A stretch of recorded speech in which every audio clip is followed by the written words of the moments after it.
Naitwa Mzee Lawena Nsonda au baba mzazi toka mji mdogo wa Makongos Chunya, na mimi ni mkurugenzi wa shule ya Holland Pre-Primary English Medium School iliyoko mamlaka ya mji mdogo Makongos, wilaya ya Chunya. Binafsi ningependa kuwashukuru sana wananchi, wadau, wapenzi, wasikilizaji wa kipindi chetu hiki kizuri kabisa ambacho tumekuwa tukiendelea nacho. Niwashukuru kwa kuwa wengi wamekuwa wakinipongeza, wengine wakitoa shukrani zao, lakini wengine wakifurahia tu jinsi ambavyo natoa mafundisho haya. Lakini kuna ni furahia mama moja, ni mama wa Kipale. Yeye mama akasema kwamba anafikiria wewe ananilipa hata posho kila mwisho wa mwezi, yani wananipa mshahara kwa kazi ninayoifanya. Lakini nikamwambia mama, nashukuru sana, wewe endelea tu kusikiliza vipindi, lakini na ushauri zaidi na zaidi. Lakini pia nipenda kuwashukuru baadhi ya madhehebu mbalimbali mkoa wa Mbeya na vitongoji vyake. Wengi wamenipigia simu tena ambao sio Waadventista wa Sabato, wachungaji wa makanisa ya Jumapili, kuniomba kwamba nitembelee kwenye makanisa yao, niandalie ratiba ya kufundisha masomo haya ambayo nakuwa naendelea kuwafundisha kupitia vyombo vya habari. Kwa kweli niseme ninawashukuru sana kwa kutambua mchango wangu na Mungu awabariki sana. Kama mimi baba mzazi Mzee Lawena Nsonda, ningependa leo tutakuwa na somo la kuweza kutiana moyo kwa jinsi gani ya kuweza kufanikiwa kwa kumtegemea Mungu. Unajua watu wengi wanakuwa wanafanikiwa kwa kupitia njia zingine ambazo sio za kumtegemea Mungu. Madhara yake yanakuwa ni makubwa sana, hawapati manufaa yoyote. Wanakuwa wanaishi kwa kuteseka, kwa sababu unatafuta fedha, labda unatajirika ili uweze kuishi maisha mazuri. Lakini sababu unatajirika afu unaambiwa ulalie ngozi, lia chakula kwenye karai, usipande gari wala usivae viatu. Huo utajiri maana yake ni nini? Au huwa ndugu yako hizo ile unatafuta ale nani? Ni vitu ambavyo kwa kweli vinaleta sintofahamu. Kwa hiyo leo sasa, kumbe tukimtegemea Mungu, tutaangalia vitu mbalimbali ambavyo ili uweze kufanikiwa unatakiwa kufanya nini. Lengo zaidi ni kuweza kumtegemea Mungu. Sasa kuna wakati labda pengine uone kama mambo yako yanajibiwa. Unaweza kaomba uone mambo yanajibiwa. Unaomba uone kama mambo yanajibiwa. Uende kwa sababu unaomba vibaya. Kuna story moja katika Biblia. Kuna mwanamke mmoja ambaye yeye alikuwa akitokwa na damu kwa muda wa miaka mingi. Yule mama ukiangalia utaona kwamba ni kama vile alikuwa na uwezo, kwa sababu alitumia matibabu mengi wa tabibu. Kama ulikwenda India, nitolee mfano tu. Sasa hizi ukienda India, na maana nimeenda kwenye hospitali kubwa. Kama kwenda India, alikwenda labda Afrika Kusini, kwenda China, Marekani, kwenda Uingereza kwa ajili ya kutafuta matibabu. Alikwenda huyu mama kwa sababu alisema alitumia matabibu wengi kuweza kuwahudumia, kwenda kuhudumiwa na, lakini hakuweza kufanikiwa. Siku moja alipata habari kwamba Yesu atapita katika ile njia. Baada ya kupata ile habari, basi akaona ni njia nzuri ya kuweza kuonana na Yesu. Basi Yesu alipokuwa akitembea akiwa na wanafunzi wake na makutano mengi yakimsonga, watu wengi walikuwa wamemzunguka Yesu. Yesu akiwa katika safari hiyo, huyu mwanamke alienda nyuma kwa nyuma, akagusa vazi, akagusa pinde la nguo ya kanzu ya Yesu. Alafu Yesu akasimamisha msafara. Aliposimamisha msafara, akamwambia kwamba jamani, kuna mtu amenigusa hapa. Akamwambia sawa, watu wamekugusa, mbona wako wengi? Petro, mwanafunzi wa Yesu, alikuwa machachari sana. Akamwambia na watu wako wengi sana wamekugusa, hasa wewe unasemaje kwamba kuna mtu amenigusa? Yesu hakuendelea na safari, akasema hapana, hapa kuna mtu amenigusa lazima, kwa sababu nimeona nguvu zangu zimenitoka. Wakasisitiza kwamba hamna bwana, wewe tuendelee tu bwana na safari, kwa sababu waliokugusa ni wengi. Lakini Yesu alisisitiza kwamba kuna mtu amenigusa. Ndipo ambapo huyu mwanamke alipita mbele na hatimaye akapiga magoti na kuomba msamaha na kumwambia Yesu, mimi ndiye niliyekugusa. Kwa sababu yule mama alipomgusa tu Yesu, mara alihisi kwamba damu zake zimekauka pale pale, akajikuta yuko mzima, yuko safi kabisa. Kwa hiyo akaona Yesu ndiye anafanya kila kitu katika maisha yangu. Watu unaweza kushangaa kwamba watu wengi walikuwa wakimgusa Yesu pale, lakini kumbe sasa huyu mwanamke aliweza kumgusa Yesu kwa dhati. Unaona? Kama wengi waliweza kumgusa, lakini yule mwanamke alimgusa kwa makusudi maalum. Na vivyo hivyo, kumbe kama nasema unaomba na mambo yako wajibiwe, uende unaomba vibaya, kwa sababu watu wengi walikuwa kimgusa pale, lakini walikuwa wakamgusa kwa dhati. Inawezekana pia uko naomba Mungu akusaidie katika mambo yako, kumbe sasa inawezekana umuombe mpaka kumgusa Mungu. Na ndio maana nasema maombi yenu mengine yanaweza kujibiwa hata kwa kufunga na kuomba. Kwa hiyo ndugu msikilizaji na mtazamaji wa kipindi hiki kizuri, basi tunaambiwa kwamba tumuombe Mungu kwa dhati kama yule mama aliweza kufanya. Aliweza kuomba kwa dhati mpaka kuweza kumgusa Yesu. Watu wengi walimgusa, ila alipomgusa yule mama akawa amepona. Kwa hivyo hivyo, kumbe inawezekana wako wanaoomba ni wengi, lakini maombi yako, je, yamemgusa Kristo? Yamemgusa Mungu? Maombi yako basi endapo itamgusa, basi hatimaye unaweza ukatatuliwa shida yako, kwa sababu Mungu ni kila kitu. Au unaomba upate mambo madogo madogo.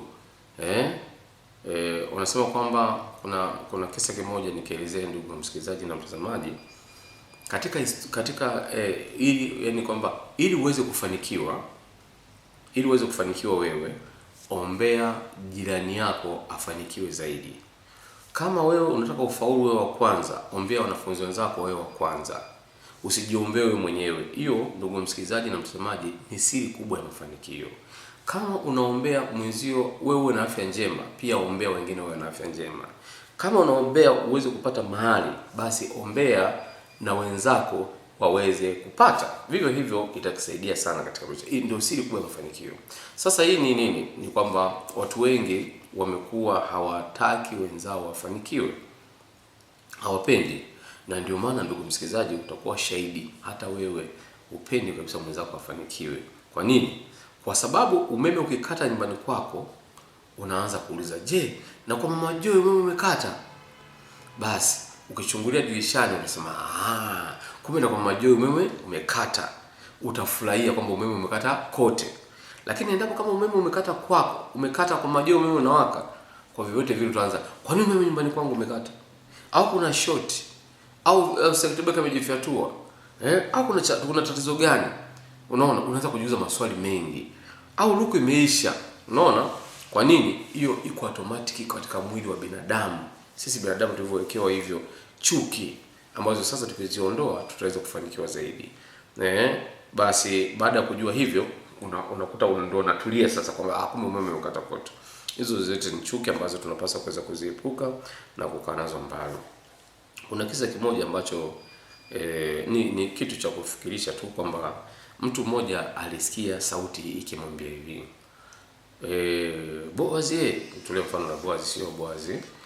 Boazi, sasa Boazi, wewe omba kitu utapata, lakini jirani yako atapata mara mbili. Kwa mfano, ukiomba upate milioni 400, jirani yako atapata milioni 800. Yaani automatic. Ukiomba ng'ombe 100, jirani yako atapata ng'ombe 200. Ukiomba maskani ya kutembelea, maskani ya 200, jirani yako atapata maskani ya 400. Kwa hiyo huyo mtu, ndugu msikilizaji, akawa ameomba hivyo na akaambiwa aombe maombi ya namna hiyo. Basi kama nilivyosema kwamba binadamu wana tabia ambazo sio nzuri, ndugu msikilizaji na mtazamaji wa kipindi hiki. Basi huyu ndugu akafikiria, yani jirani yangu mimi nimuombe, yeye atapata mara mbili. Basi ombi aliloomba, akaomba yeye anaomba jicho moja litoke.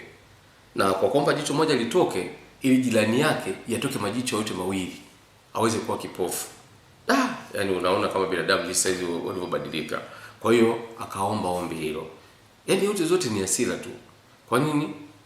Kwa sababu akiomba ombi, jirani yake atapata mara mbili. Kwa hiyo kiomba jicho moja litoke, ili jirani yake litoke majicho yote mawili. Kuna vitu ambavyo vinaleta vitu ambavyo sio vizuri. Kwa hiyo ili uweze kufanikiwa katika maisha yako, ndugu msikilizaji, basi unapaswa kuweza kuombea mwenzio afanikiwe, ndipo wewe utafanikiwa mara mbili. Hiyo ni automatic na ni maagizo ya Mungu.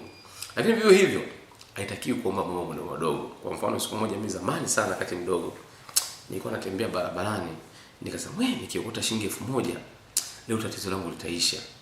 Yaani nikiokota 1000 leo tatizo langu limeisha kabisa. Wakati natembea nikakuta shilingi 1000 kweli. Nilipokuta ile 1000 nikaichukua, nikajilaumu sana. kwamba ingekuwa 2000 hii. Unaona? Lakini kumbe sasa unatakiwa katika kuomba tusiombe mambo madogo madogo, omba mambo makubwa ambayo Biblia kitabu cha Yeremia 33 inasema hivi, niite nami nitakuitikia, nitakuonesha mambo makubwa usiotarajia kuwa nayo. Yaani utapata vitu vikubwa ambavyo wewe hata kutegemea kwamba unaweza kuvipata. Kwa hiyo sasa vitu kama hivyo namna. Kwa mfano leo nikupe kisa kimoja katika Biblia cha mwanamke mmoja aliyefunguliwa macho. Katika kitabu cha Mwanzo 21 tunakuwa na kisa cha Sara ambaye ni mke wa Ibrahimu. Sara alimwambia Ibrahimu, Ishmaeli pamoja na mama yake Hajiri wanatakiwa kuondoka. Unajua katika Biblia huyu Sara ndio aliyemwambia Ibrahimu aweze kuzana mjakazi wake huyu Hajiri. Yeye mwenyewe Sara alimshawishi Ibrahimu, na kumshawishi kabisa ni Ibrahimu akaitikia ule ushawishi. Unaona? Alipoitikia ule ushawishi basi na kweli Ibrahimu akaingia kwa Hajiri, akaingia kwa Hajiri akamzaa mtoto Ishmaeli. Kwa hiyo tena siku moja inatokea tena huyu tena Sara ambaye alimwambia Ibrahimu aende kwa mjakazi yule Hajiri, na ndio siku tena anamwambia aondoke. Binafsi sasa upiga picha kale katoto hakana hatia kwa yoyote, na mama huyu ndio aliyemwambia mwenyewe kwamba aweze kufanya kitendo hicho, na yeye mwenyewe tena leo anamwambia aondoke. Alafu anamwambia aondoke, hajui mtoto anaenda wapi na huyu mwanamke anaenda wapi. Kwa hiyo Ishmaeli pamoja na mama yake Hajiri wanatakiwa kuondoka. Hayo ni maagizo ambayo Sara alimwagiza Ibrahimu amwambie mtoto Ishmaeli yule na Hajiri aweze kuondoka. Kwa nini? Ishmaeli hawezi kuwa mlisi pamoja na Isaka. Ibrahimu alihuzunika kwa hili. Alifuata baada ya Mungu pia kumwambia kuwa fanya hivyo. Unaona? Mungu akamwambia Ibrahimu, neno hili lisiwe baya machoni pako kwa ajili ya huyo mwana na huyo mjakazi wako. Kila akuambiacho Sara, sikiliza sauti yake. Kwa maana katika Isaka unajua Ibrahimu sikiliza sauti ya mke wake. Akamsikia sauti ya mke wake Sara, akaingia kwa ajili akamzaa mtoto Ishmaeli. Vivyo hivyo Mungu akamwambia, "Siulisikia sauti ya mke wako, sikiliza. Mwambie tu aondoke, sababu huyo sio ulisi katika ile nyumba ya uzao wa kifalme. Na yeye mwana wa mjakazi nitamfanya kuwa taifa. Maana huyu naye ni uzao wako." Kitabu cha Mwanzo, kusoma kitabu cha Mwanzo 21:12 mpaka 13. Lengo la kusimulia kisa hiki sasa uone jinsi gani ambavyo ukimuomba Mungu mambo makubwa unaweza ukapata na kufanikiwa. Na pia itakiwa uweze kukata tamaa. Unajua kuna vijana wengi siku hizi au watu wengi anataka kianza maisha leo hii awe na nyumba, leo hii awe na gari, leo hii awe na maisha mazuri. Hiyo sivyo ambavyo inatakiwa. Ukiangalia Sara na Ibrahimu waliambiwa watakuwa na mzao mkubwa, uzao, yani watakuwa na uzao mkubwa kama nyota, watakuwa na watoto wengi kama nyota. Lakini mpaka wamezeka wamefika umri ambao Sara hawezi akapata ujauzito, amefika sehemu amekata tamaa, ndipo ambapo sasa anapata nini? Anapata ujauzito. Mungu anamletea hiyo habari kwamba atapata mimba. Unaona, akacheka na kucheka. Unaona bana? Kwa hiyo sasa ni vitu ambavyo sasa ukiangalia, ndugu msikilizaji na mtazamaji, utaona kwamba katika maisha itakiwa kukata tamaa wala kwamba mambo makubwa. Usilazimishe. Kuna watu wengine alikuwa ana kitu, amefika uzeeni basi anapata kitu. Anakuwa na watu wengi tu tumeshaweza kuwaona na kuwashuhudia, na wengine pia ni marafiki zangu. Alikuwa anafanya barua za kupalia mashamba, lakini sasa anamiliki mahoteli, anamiliki majumba. Mungu kila mtu amekupangia. Kila mtu ana dakika 90. Kila mtu ana dakika 90 zake. Dakika 90 ni vipi? Labda nikueleze kisa kimoja kabla tuendelee na somo hili, ndugu msikilizaji. Kuna kijana mmoja ambaye yeye alikuwa akipita sehemu. Katika kupita sehemu alikuta watu wengi wamejaa. Akawaambia wale watu, "Jamani, kuna nini hapa?" Akakuta kijana mmoja akamwambia, "Dogo, kuna nini hapa dogo?" Akamwambia, "Brother, hapa kuna mechi blaza, mechi leo ni kali sana blaza. Akamwambia mechi kali sana. Ndio maana naona watu wengi namna hii. Akasema ndio blaza. Akasema okay, sawa. Hii ni timu gani? Akasema hii ni timu A na hii ni timu B. Akasema wewe timu yako dogo? Asa mimi timu yangu ni timu A. Sawa. Leo ni nini leo? Akasema leo ni finali. Mshindi wa kwanza anapata milioni 15 na ng'ombe mmoja. Mshindi wa pili anapata milioni 5. Unaona? Mshindi wa tatu yeye anaambulia jezi tu. Kwa mshindi wa tatu ameshapatikana, amepata jezi. Sasa hapa ni finali. Akasema sawa. Sasa wadogo timu yako ni timu gani? Sasa mimi blaza, mimi timu yangu blaza ni timu A. Matokeo mpaka saizi ni ngapi kwa ngapi? Sasa matokeo mpaka saizi ni half time, muda wa mapumziko. Sisi tumefungwa 3. Wenzetu wametufunga 3. Sisi tuko bila. Akamwambia dogo, yaani umefungwa magoli 3 dogo, alafu bado unafurahi. Kwa nini? Yule dogo akasema blaza, mpira ni dakika 90 blaza. Subiri tu blaza, mpira dakika 90 tu blaza. Akasema basi sawa. Basi yule jamaa sasa ikabidi atamani sasa naye kubaki pale uwanjani kuangalia, kwani dogo anajidai sana kwamba mpira dakika 90. Akabaki pale uwanjani. Baada ya pale uwanjani, basi mpira kaanza kucheza kipindi cha pili. Mpira ukachezwa timu ya dogo, timu A wakapata goli la kwanza. Ukaenda wakapata goli la pili. Hatimaye wakapata goli la 3. Mpira dakika 90 zikawa zimekwisha, zikabaki dakika 2 za nyongeza. Timu ya dogo, timu A wakapata goli la ushindi na wakachukua kombe, wakachukua milioni 15, wakachukua na ile ng'ombe. Yule dogo alimwendea yule blaza, unaona blaza, mpira dakika 90 blaza. Nilikwambia blaza, mpira dakika 90, umeona? Ndipo ambapo akasema ni kweli katika maisha inawezekana dakika 90 za kila mtu anazijua Mungu pekee. Mungu ndio mwamuzi, Mungu ndio anayejua kila dakika 90. Kwa hiyo katika kusomesha kwako, dakika 90 zako anazijua Mungu. Katika maisha yako usikate tamaa, katika afya yako, katika kila kitu unachokifanya, dakika 90 anazo Mungu. Mungu ndiye anajua dakika 90 zako ziko wapi. Kwa hiyo kumbe hapa haitakiwi kuanza kukata tamaa. Vivyo hivyo sasa Ibrahim, ina maana yeye aliona kwamba Mungu hajamsikiliza na yule Sara. Wakaona vipi, basi wakaingia katika kile kitu alichokifanya, na hatimaye sasa ndipo sauti sasa inatoka sasa kwamba waondoke, kwa sababu Sara sasa ana mtoto. Lakini Mungu akamwambia mjakazi pia ataweza kumfanya uzao mkubwa, uzao taifa kubwa. Hebu angalia pia uweze kuona jinsi gani ambavyo watu sasa wanakata tamaa, anajitafutia njia zake mwenyewe. Asubuhi na mapema Abraham akaagana na Hajiri. Hapo tunaona Sarai labda yuko ndani kabisa, Sara yuko ndani, amejichimbia ndani kabisa. Hataki usumbufu, hataki kuona kitu gani kinachoendelea. Wala hataki usumbufu hapa. Amekaa tu ndani. Ibrahim baba wa watu ndo akatoka, akaagana na Hajiri na akaagana na Ishmaeli. Nilikuwa nikipiga picha kuona jinsi gani ambavyo alikuwa anaagana nao. Yaani anawafukuza watu ambao wameishi nao pale kwa miaka mingi. Mtoto amezaliwa pale, afu anawafukuza na wanaondoka na hajui wanaenda wapi, na hali ni jangwa. Anawapa Abraham akasema akaagana nao mapema, akawapatia mkate na maji. Basi ikawa jangwani Hajiri maji yakaisha kabisa, kama tunavyojua jangwa ni sehemu ambayo kuna maji na nini. Akakata tamaa kabisa Hajiri, kwani alijua anaenda kufa. Lakini yeye pamoja na mwanae alijua kwamba sasa tunaenda kufa. Ila sasa akamwacha mwanae eneo moja na kwenda mbali ili asiweze kumuona mwanae Hajiri anavyokufa. Akaenda mbali kabisa. Unajua nilikuwa nikiangalia vitu mbalimbali pale Sudan ya Kusini, nikaanza kuona jinsi watoto wanavyokufa kwa njaa.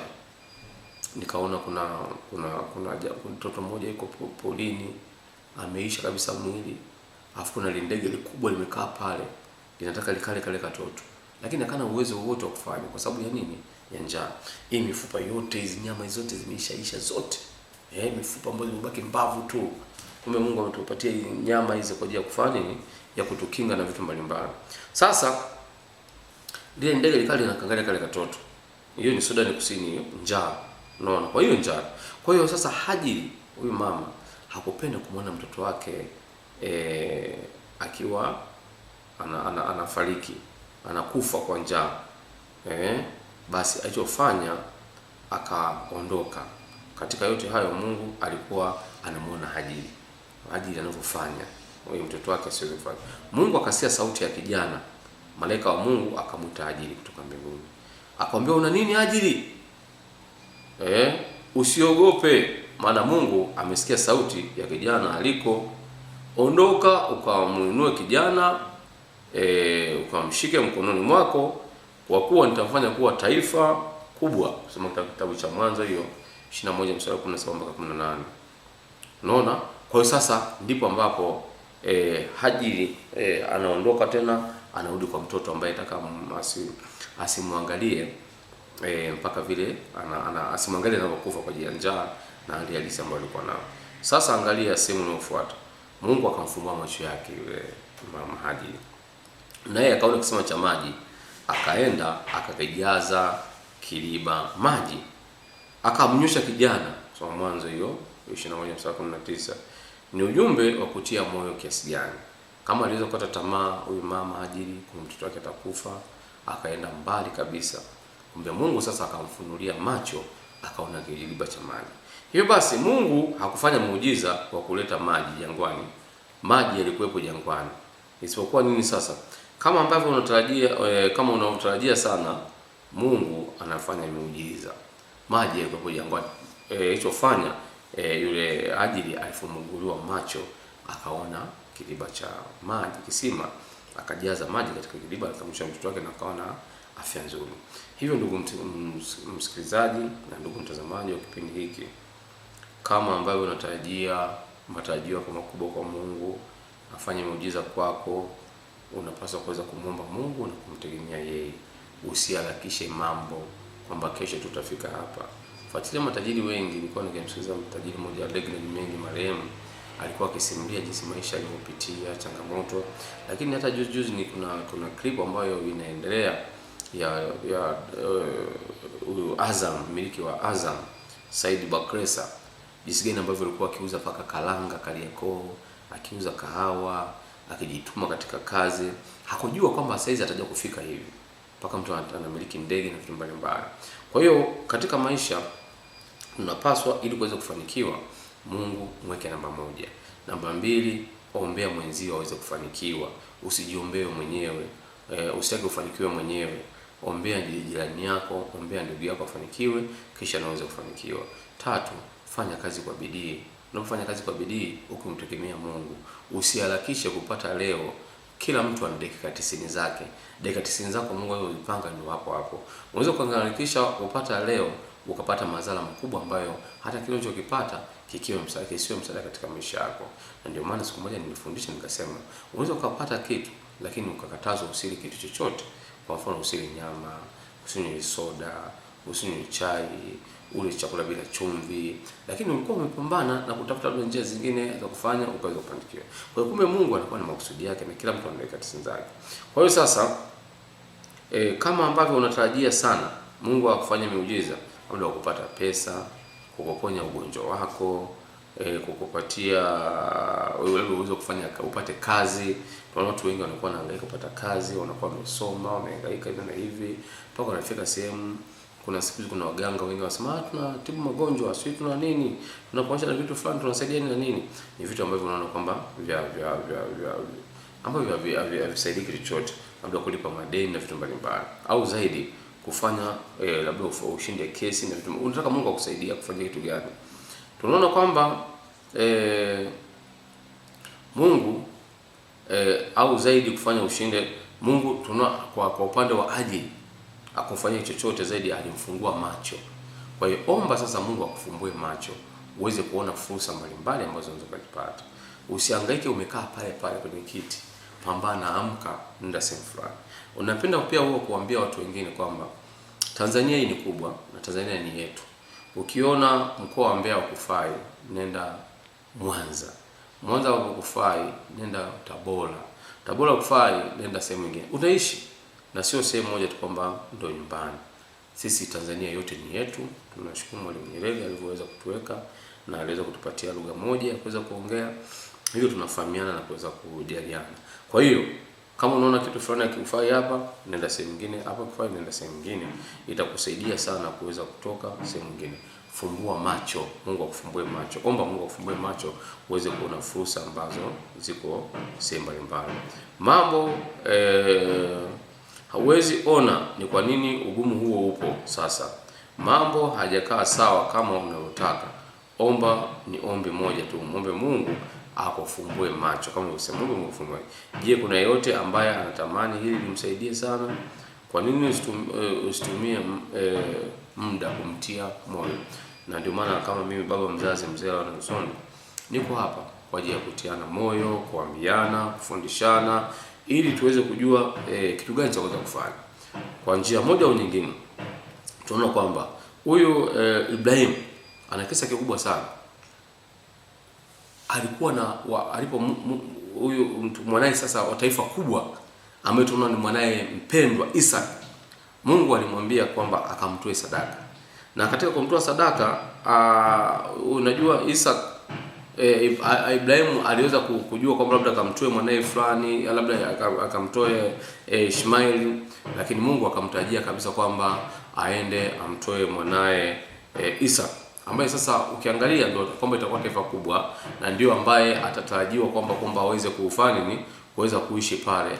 Lakini tena huyu tena anamwambia akamtoe sadaka.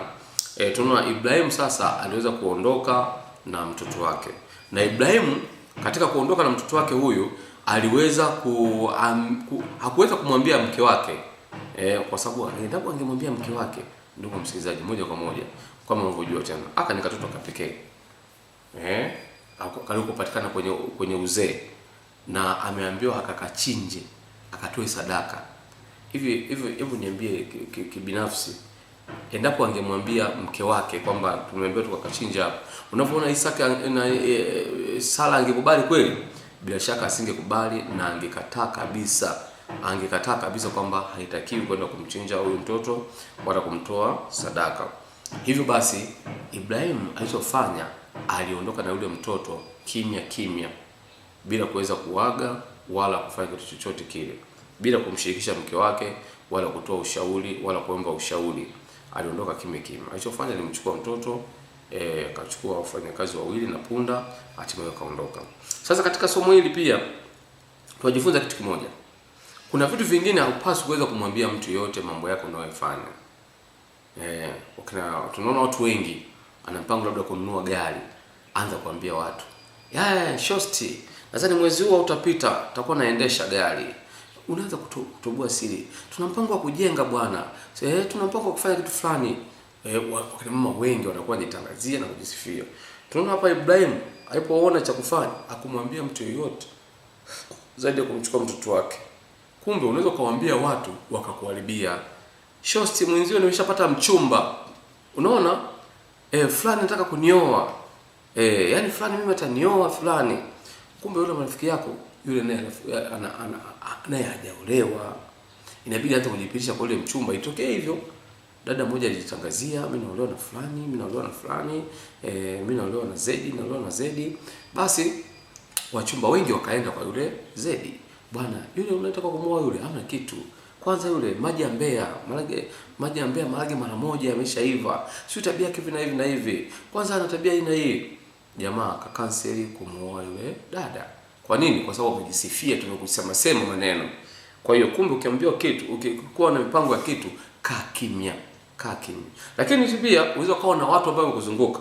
Tunaona Ibrahim sasa alipoondoka na kufika kule katika kupanda mlima, akawaacha wale wafanyakazi chini ya mlima, akaacha na punda, akapanda mlimani na mwanae peke yake Isaka. Kwa nini aliwaacha wale watu? Aliwaacha wale watu kwa sababu wanaweza kawa nao alafu akamsababisha matatizo. Kwa ndugu msikilizaji, unaweza ukaachana na watu na marafiki ambao sio sahihi katika maisha yako.